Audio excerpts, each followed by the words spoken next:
Welcome to Bathurst for Tooheys Top 10, featuring 10 of the top touring cars and drivers from Australia and overseas. Now, today's times will not alter grid positions for tomorrow's Tooheys 1000, but there's $40,000 at stake here for the ultimate hot lap of Mount Panorama. But to get these cars here today, there have been quite a few dramas. Let's detail those with John Brady. Well, thanks, Gary. The drama surrounding 6 cars and whether or not they'll be able to start in tomorrow's race remains undecided. The stewards met this morning to consider the scrutineer's report. That meeting was adjourned with no decision being made. More evidence has been called for. Now, the word around the pits is that 2 of the cars were found to have had problems by the scrutineers, and one of those just could be Tom Walkinshaw's Holden. If that's the case, he'll be wishing he never started this. But let's just have a look at how the events have unfolded. The dramas began the second Johnson flew his hot Sierra to pole yesterday. With the Sierras holding the top 7 positions on the grid, Tom Walkinshaw's Holden team protested 5 cars. Johnson's 2 front runners, Tony Longhurst's Flyer and Colin Bond's, were all impounded. I don't think you can have all the sort of claims and counter-claims going around the paddock beforehand. I think we've got to sort it out and make sure the cars are as legal as we can make them. And after that, whoever wins the race, then we know who's going to win the motor race. Mate, he'd protest against the colour of his bagpipes if he could, but he's that sort of a guy. He's a very, very bad loser, and obviously all he ever wants to do is win, and he doesn't care how he does it. But in the middle of a Johnson press conference came the counter-attack. A protest was placed in front of him, he signed it, and suddenly Walkinshaw's Holden was being scrutinised as well. We did actually put in a protest on the 3 Walkinshaw cars. There's 3 points I'd just like clarified on them. One of the allegations on the Sierras concerned the amount of thrust coming from the turbo. The Johnson crew were ordered to go on a test lap with a scrutineer on board. Body panels were also under fire as later cars were stripped of the suspect components and examined. The complaint against Walkinshaw's Commodore concerned the front end, the steering and the size of its large enough rear spoiler. The FISA scrutineering process went on till 10:30 that night.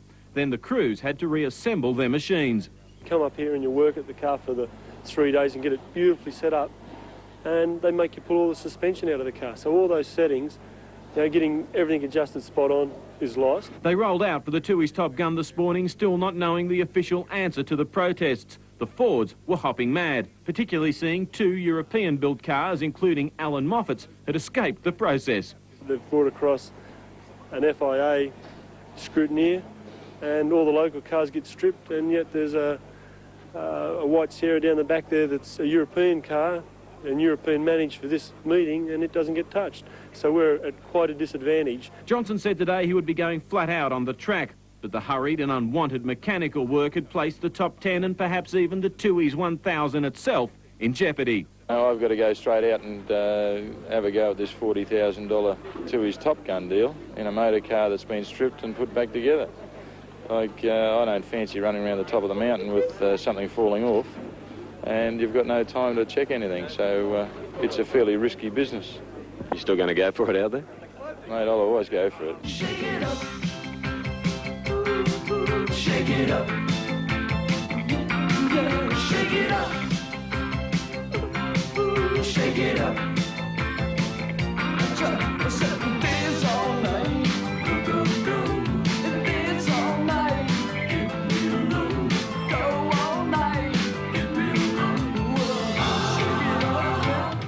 And that's only been in the practice. If they're half as keen tomorrow, anything could happen. Back to you, Mike.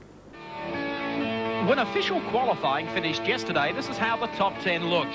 Pole had gone to Dick Johnson's Shell Sierra with a 2:16.46. Second was the number 2018 car with John Bow on 2:17.52. Position 3, the Benson and Hedges Sierra of Tony Longhurst. 4th, German Klaus Niedzwitz and Alan Moffat's ANZ Sierra. 5th quick time, Port Macquarie's Andrew Madecki in the Blast Dynamics Sierra. 6th fastest, Colin Bond's Caltex CXT Ford. Position 7, Belgian Pierre Dieudonné and Andrew Bagnall's Cosworth Ford. 8th, the Holden Special Vehicles Commodore of Larry Perkins. 9, the Peter Jackson Nissan Skyline of George Fury. And 10, the OMS Team Sweden Sierra with Ulf Granberg at the wheel. They're the top 10 qualifiers to run off in today's Tooheys Shootout, and organisers have also added 2 formal winners to the lineup. 9 times mountain victor Peter Brock and the 86 Great Race ace Alan Grice. Before we go to the Dash for Cash, let's take a look at some of the history of Australia's mountain marathon.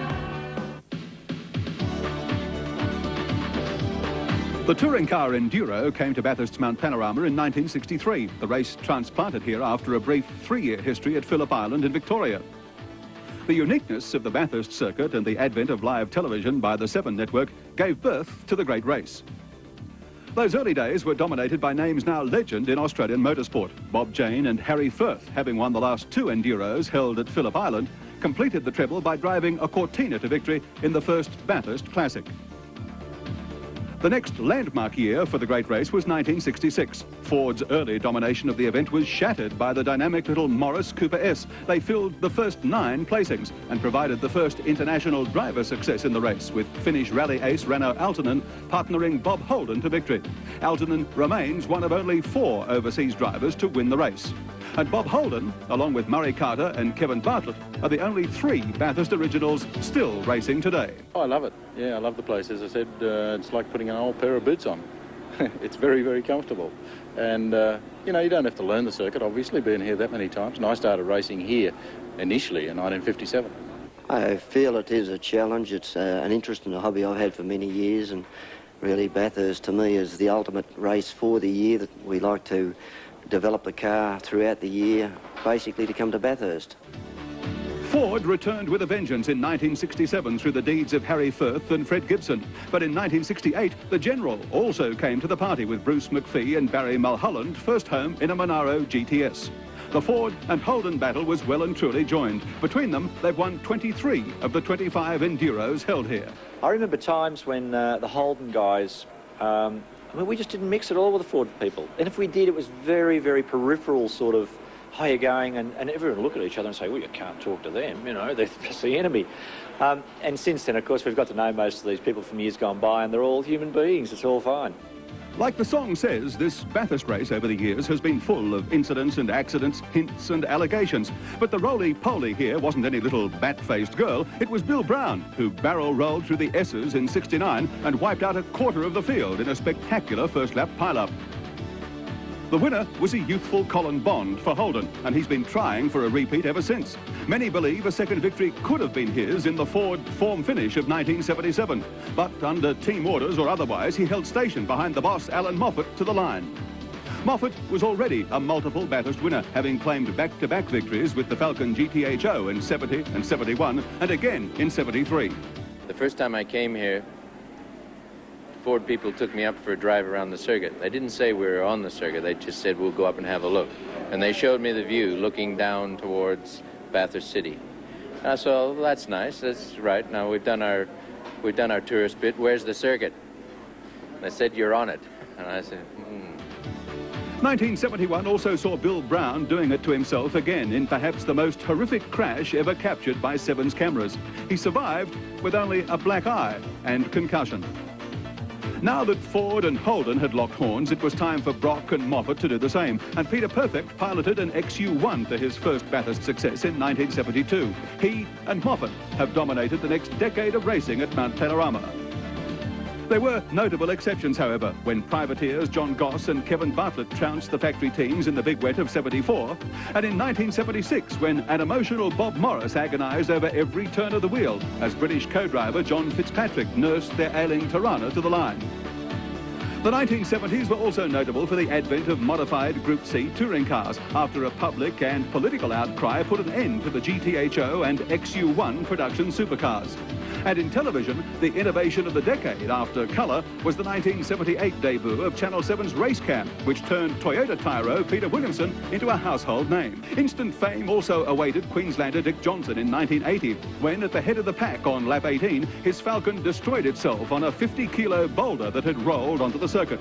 But in a new car built largely by public subscription and the generosity of Edsel Ford, Johnson was back in 81 to cement his place in motor racing folklore when he was awarded victory after a massive pile-up stopped the race while he was leading 43 laps from the finish. Johnson was a hard man to keep out of the headlines. In 83, he survived another frightening wipeout when his car clipped a barrier at the notorious Forest Elbow and destroyed itself among the boulders and trees off the edge of the circuit. But Peter Brock remained the undisputed king of the mountain. His early wins in 70 and 72 were followed by 3 successive victories in partnership with Jim Richards and 3 more with John Harvey and Barry Perkins through to 1984. That was the last year of Group C racing, the year that Scotsman Tom Walkinshaw failed to get off the grid in the John Goss Jaguar in a crash that forced a complete race restart. But Walkinshaw was back with his own big cats for the introduction of the less highly modified International Group A category in 1985, and it was a tour de force. Although Walkinshaw himself was in third place and 3 laps down as he crossed the line in tandem with the team's victorious number 10 car, driven fittingly by John Goss. Of the many drivers who had tried and tried again at Bathurst with little result, none had more talent or tried harder than Alan Grice. But his reward for effort came in '86 when he and co-driver Graham Bailey ran away from the field in a Les Small prepared Commodore. In '87, the Internationals were back in force with a full-scale assault by the much-vaunted Texaco Sierra team. However, a protest storm was already brewing over the fuel and body shape of the European cars even before the race began.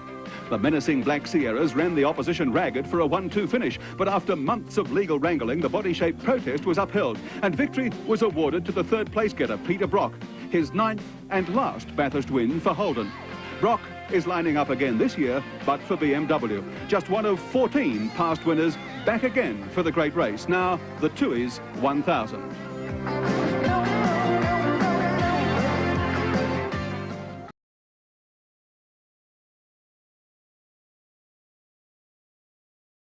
Probably Sweden's fastest train driver, Richard Hay.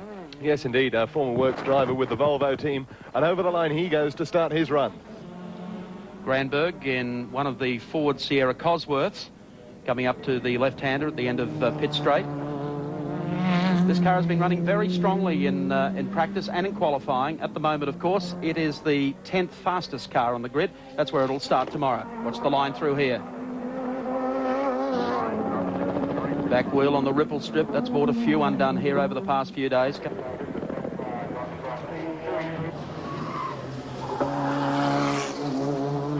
Only really a lap to warm up the tyres, then full steam ahead for Granberg, down to Forest Elbow. Well, he's running quick, but he's running fairly conservatively, I would have thought. He, as you said, touch of the ripple strip at the top, but other than that, very clean lines out of Forest Elbow now and heading down to Conrod Straight. This is where it gets a little bit hairy coming down to Caltex Chase because the road turns and dips at the same time, and there's a fierce crosswind over this track today at Mount Panorama. Really got to wrestle the car through there. Ulf Granberg from Sweden, the number 21 Ford Sierra Cosworth. He takes the checkered flag. Standing by for the time.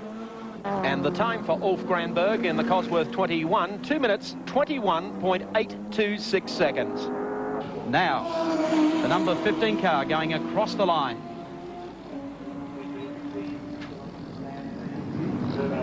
George Fury at the wheel, the farmer from Talmalmo in New South Wales. But Fury knows what it's all about here. He's the man who holds the unofficial record for the fastest touring car lap ever at Mount Panorama in a Nissan Bluebird back in 1984, 2 minutes 13.85. That still stands today. Georgie Fury, car number 15, the Peter Jackson Nissan Skyline, coming up to BP. Gasses it up, getting it out of there.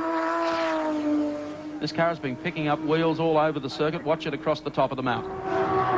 Tend to get very skatey, the Skylines, but George is pretty masterful at the controls, as you can see. Coming down to Skyline. George stays on the throttle all the way through there. It's got to be the nicest sounding turbocharged car, 6-cylinder, 24 valve, and it sounds absolutely beautiful.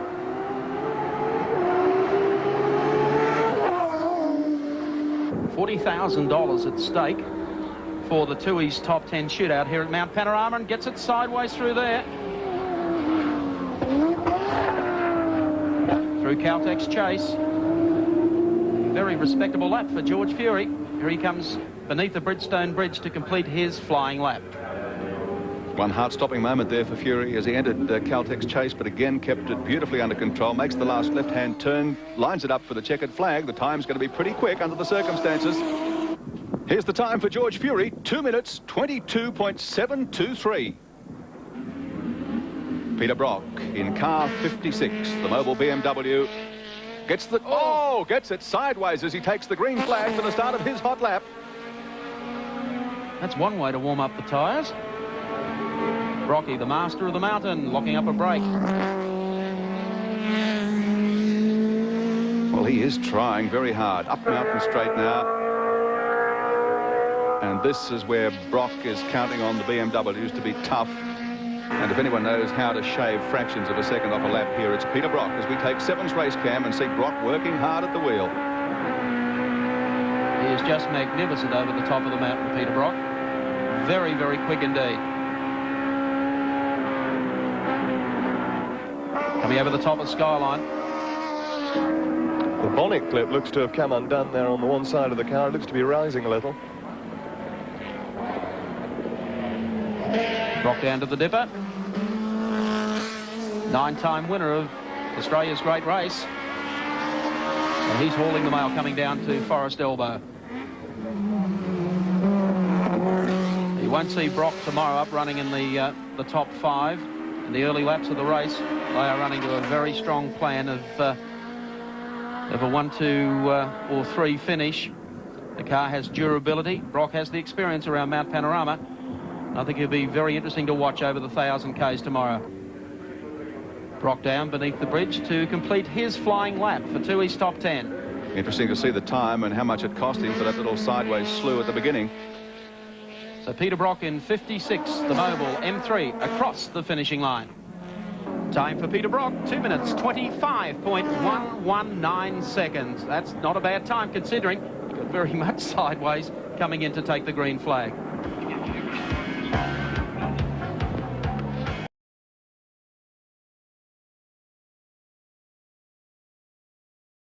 AI Insurance's Commodore SS. Alan Grice and Wynne Percy to share the driving chores in car number 2 this weekend.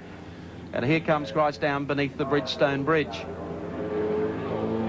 Alan Grice doesn't miss too many opportunities for a one-upsmanship. He goes very wide there and decides to turn right. He's gone to Bathurst. There's a roar of disbelief there from the crowd. Grice has disappeared off screen altogether. Okay, Grice has lined it up. That wasn't a mistake. This is intentional. He's now gassing up the Commodore because he'll hit the green flag quicker than any other driver. Here he comes up, takes the green flag, and Grice is underway. That's a trick that's practiced by the Grand Prix stars at circuits like Spa, where there's a tight corner just before the start line. If they go up the escape road, that's where they can make up valuable tenths of a second. Well, let's see if it works for Alan Grice, behind the wheel of the only Commodore in this top 10 runoff.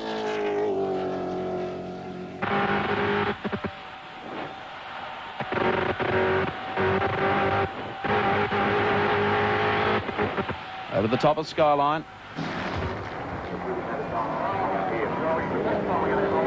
Heading down to the dipper. You hear the front of the spoiler just tapping the pavement that time as he came through the corner. Now down to Forest Elbow.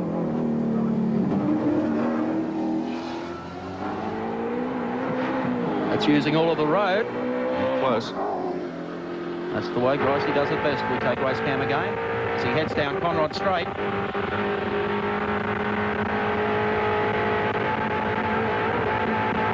Our overhead camera. He's certainly relaxed at the wheel, certainly got a good start by coming up the escape road. Last turn now and lines it up for the checkered flag. We stand by for the time. And the time for Alan Grice, 2 minutes, 20.876 seconds, the fastest man so far this morning. Well, Gricey, was it the sort of lap you'd be happy with? Yeah, it was a little bit slidey, a little bit oversteery, but it was enjoyable. The car working well? Yeah, the car's working well. We've just got a little bit more to do with springs and shocks to get it ready for the race. You know, obviously we're only trying to get a race-ready car, qualifying. I'd need a huge injection of that anabolic hemorrhoids for me to do any good against the turbos. It must be very hard to generate enough heat in the tyres in one lap like that. Yes, it is, yeah. The rear tyres I don't think were up to temperature, but still it was good fun. Pierre Dieudonné, the man who won here last year, of course, only to be disqualified after the event, lost the European Touring Car Championship and has come back for revenge this year at the mountain. He comes up to take the green flag, so Pierre Dieudonné is underway in yet another of the Ford Cosworth Sierras. How disappointing do you believe it was for Dieudonné and the rest of the Eggenberger team last year to find out they'd been scrubbed from the race? Pierre Dieudonné, a point to prove here at Mount Panorama. He'd be just the man to do it too. Quietly spoken, but he doesn't need to say too much. Up now to the top of the mountain.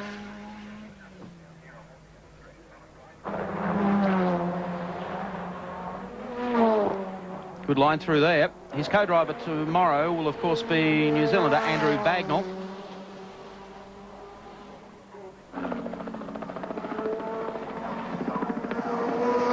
Off Skyline. The concrete wall has certainly grabbed a few cars here over the last couple of days. Very smooth through there. Dieudonné's reputation is something of a smooth driver and somebody who can hold the car together, which of course is what's necessary in our long races we've got coming up. Down to Forest Elbow.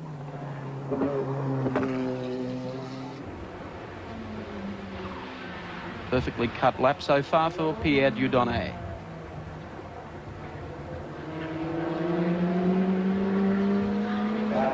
So underneath the Bridgestone Bridge for the final time to complete his lap.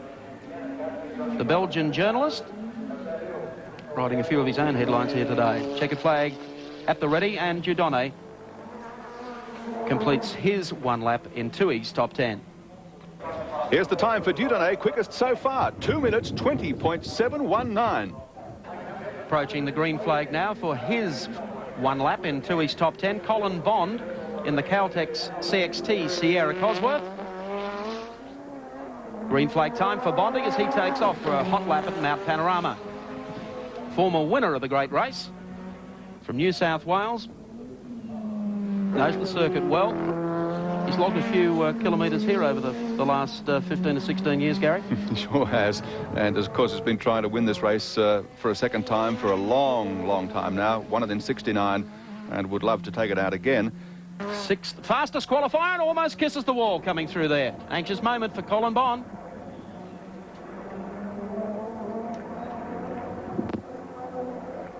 Gets everything back under control again as he goes across the top of Mount Panorama. Gee, that was close.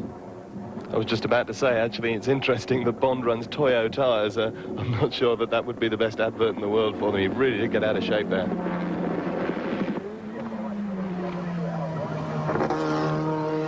At a Forest Elbow.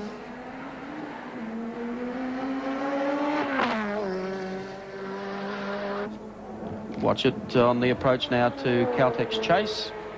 Bond had quickest time so far to Forest Elbow, so it'll depend on how he can make this run down here through Caltex Chase and line up for the finish.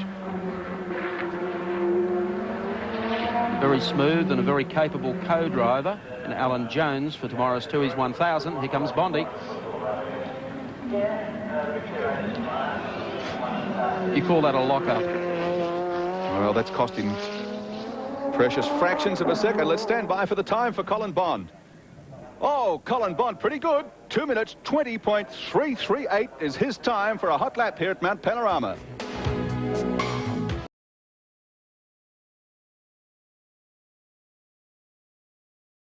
Now, Andrew Madecki had problems here yesterday when he kissed the wall, and the crew members have worked all night to have the car on the racetrack this morning. This is the Blast Dynamics entry, and, well, it'll be dynamic because Madecki is just that when he puts his mind to it.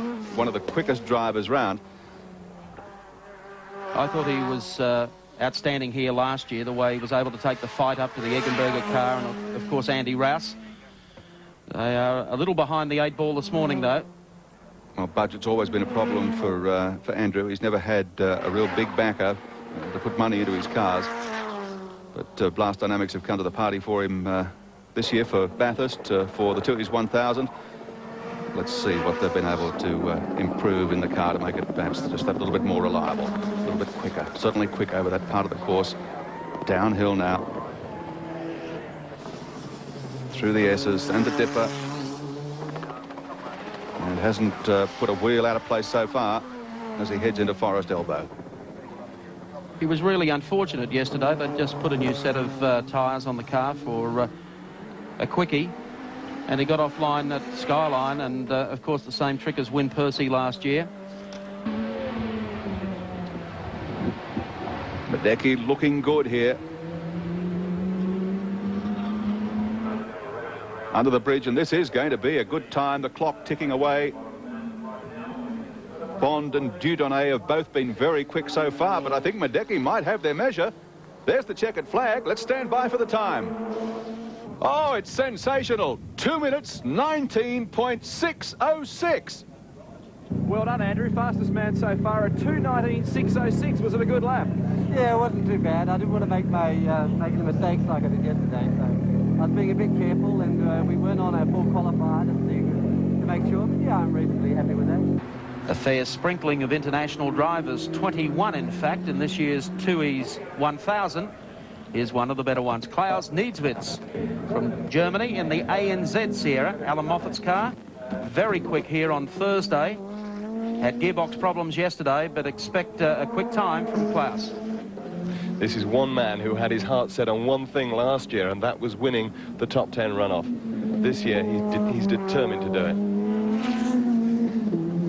Of course, Niedzwitz, partner Klaus Ludwig in the second of the Eggenberger Texaco cars last year, and of course subsequently got wiped out as well in the protest result. Another man with a point to prove, and by gee, he's got a pretty good car under him here. It's taken some time in the development by Alan Moffat, but with the late entry of Rudy Eggenberger into the Moffat camp for this race, they've really got it up and firing. And with Niedzwitz at the wheel, as you can see, they're going to go all out here for the best time.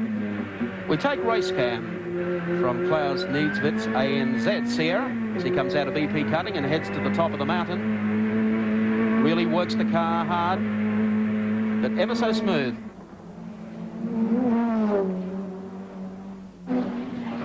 As you can see. Coming down towards Skyline. Just stay away from those ripple strips across the top there. They're more like boulders. You clip one of those and it can be disastrous, as several people have already found out. But Niedzwitz is smarter than that. Great race cam picks there as he heads down to Forest Elbow.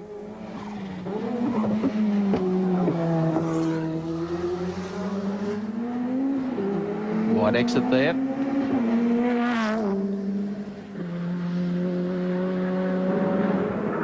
And here comes the ANZ Sierra, number 9. And is he going quick or what? A second faster on the split time at Forest Elbow. Yeah.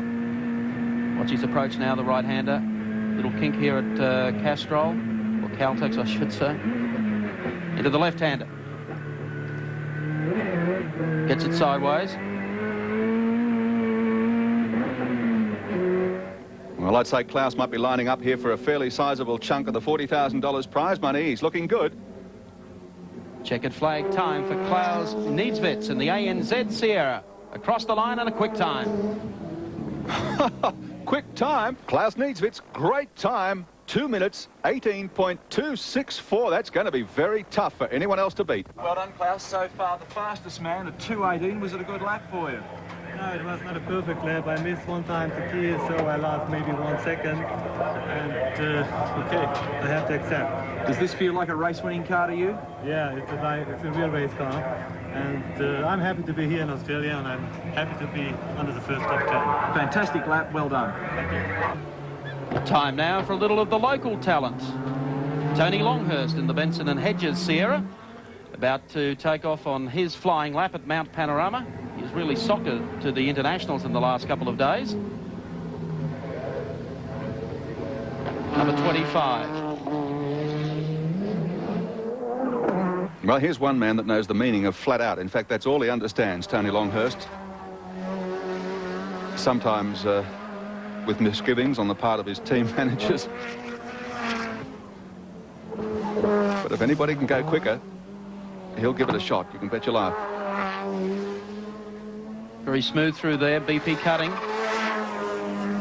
Up to Tooheys turn now, and across the top of Mount Panorama.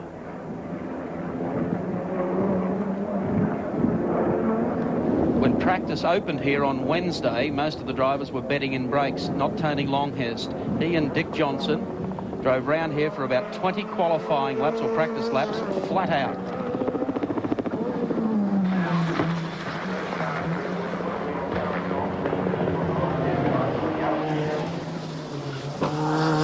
Heading up the wheel through the dipper. Takes it right out to the edge of the road there, as you have to do to set yourself up for the next corner. Tricky part of the circuit here. Into, out of Forest Elbow, and lines up for the run down Conrod Straight. Oh, just a little courtesy breathe before he attacked the kink there. So Tony Longhurst, the Benson and Hedges Sierra, number 25 beneath Bridgestone Bridge. Is he going to lead the Tooheys top 10 parade here today at Mount Panorama? Still a couple of the quick cars to come, but Longhurst in good shape, and the checkered flag at the ready to greet him. Well, I think Longhurst's going to be a little disappointed. It must have cost him some time in the run through Forest Elbow, because he's returned a 2:18.511. Just not quite the quickest.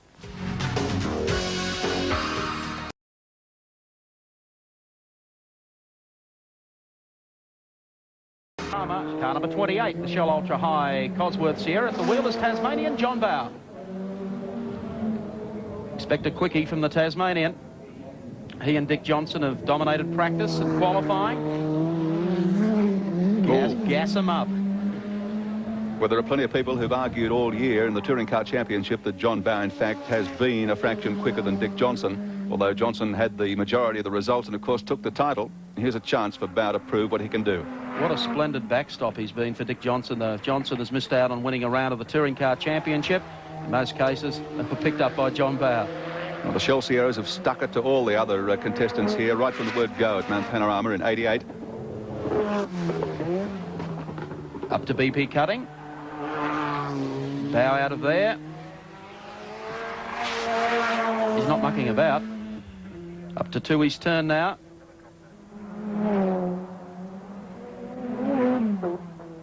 Watch him across the top of the mountain. Beautiful sweep through here. Now's the time to be careful. Stay away from that strip on the right-hand side of the road, or you end up in the fence, as several have found out. Bower does it no trouble at all.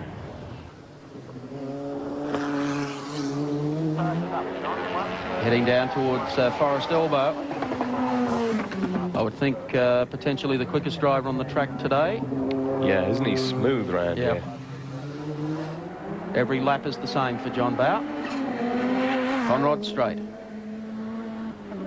Not quite as quick as I thought he might be to Forest Elbow. He's going to have to make up a little ground here to match it with the front runners so far, Medecky, Dieudonné and the rest.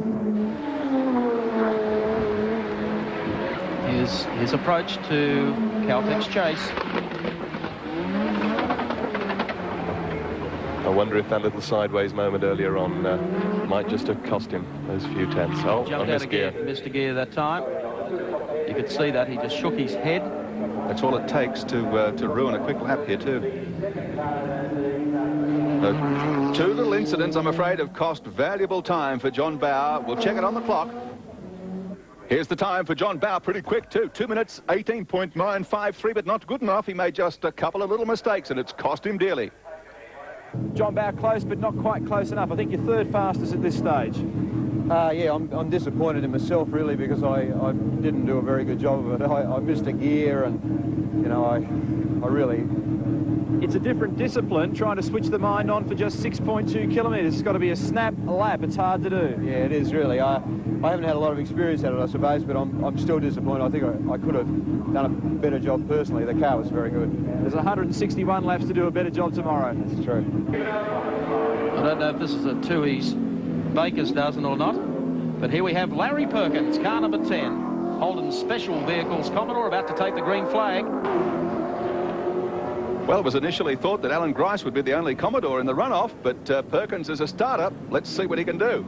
He's got some pretty slick times to beat, especially those set by Needs Fitz and Andrew Medecky.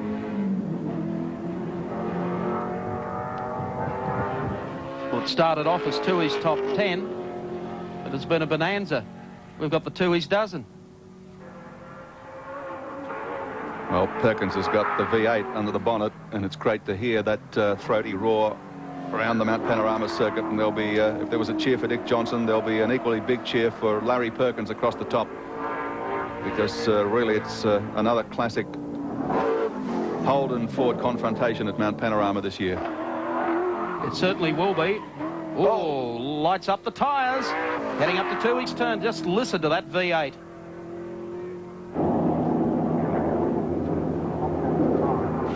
Sevens chopper tracks Larry Perkins across the top and is hard put to keep up, I'd say.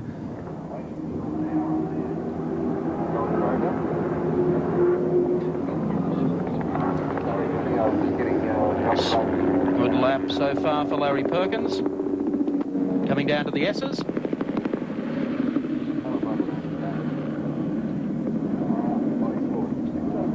And a lot hanging on Tooheys top 10 for Larry Perkins and Holden Special Vehicles.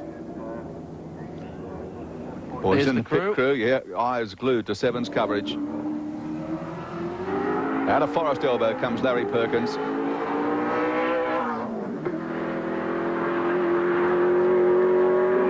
Just listen to that V8 as it storms down Conrod Straight. Pretty slick time too to Forest Elbow. I don't think he's going to be able to match it with the Sierras. Well, he mightn't for 2 hours in tomorrow's race, but watch out for the Holdens after that, and also the Nissans. Perkins, very smooth. The exit to Caltex Chase. Does a great job through there because they're a big car, they're a real handful, and it is not an easy part of the circuit, as many have found out to their grief. But they sound like a race car. Larry Perkins comes off the line, takes the checkered flag. Larry Perkins' time going up on the board now at 2:22.476. It's certainly not quick enough to take the major into the prize, but it's not a bad run. Larry, a terrific time, all things considered, a 2:22, and I believe on second-hand race tyres. You must be pretty happy with that. What, 22 what? 22.475. Yeah, I'm pretty happy with that. Yes, I weren't allowed to participate till about 5 seconds before I went out, and so we certainly didn't have the car prepared as well as we'd like. What was all that about? I suppose the bottom line is we're having a little bit of trouble making the organisers follow the set rules, you know. Bit of the old story, but I'm a believer in if there's rules, we might as well follow them, and for some reason I get friction there. I think you should be very proud of yourself. You closed the gap to the turbos considerably. You're 22.475. Well done, and good luck tomorrow. Thank you very much.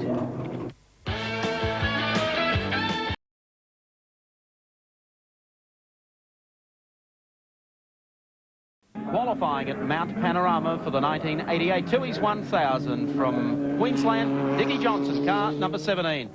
Up to take the green flag. Let's see what Dick can put together at Mount Panorama this morning.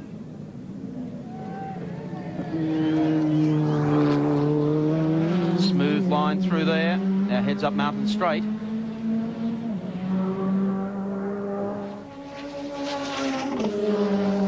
What a fabulous season Johnson has enjoyed. The Australian Touring Car Championship. Put plenty of stick to the Europeans when he went to Silverstone recently. Well, Johnson and his Sierras have promised so much for so long, and then the advent of Neil Lowe to prepare the cars for them really gave them the boost they needed, and they are going like a house on fire at the moment.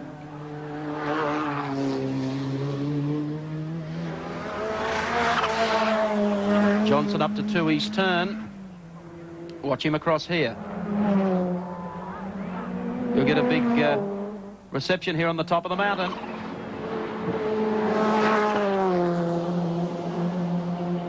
Everyone loves a winner, and Dick Johnson has been that throughout 1988. Smooth as silk across the top. After his performance at Silverstone, I would say that this is quite definitely the fastest Sierra in the world. Yep. We're about to find out. He's on the downhill run, Johnson.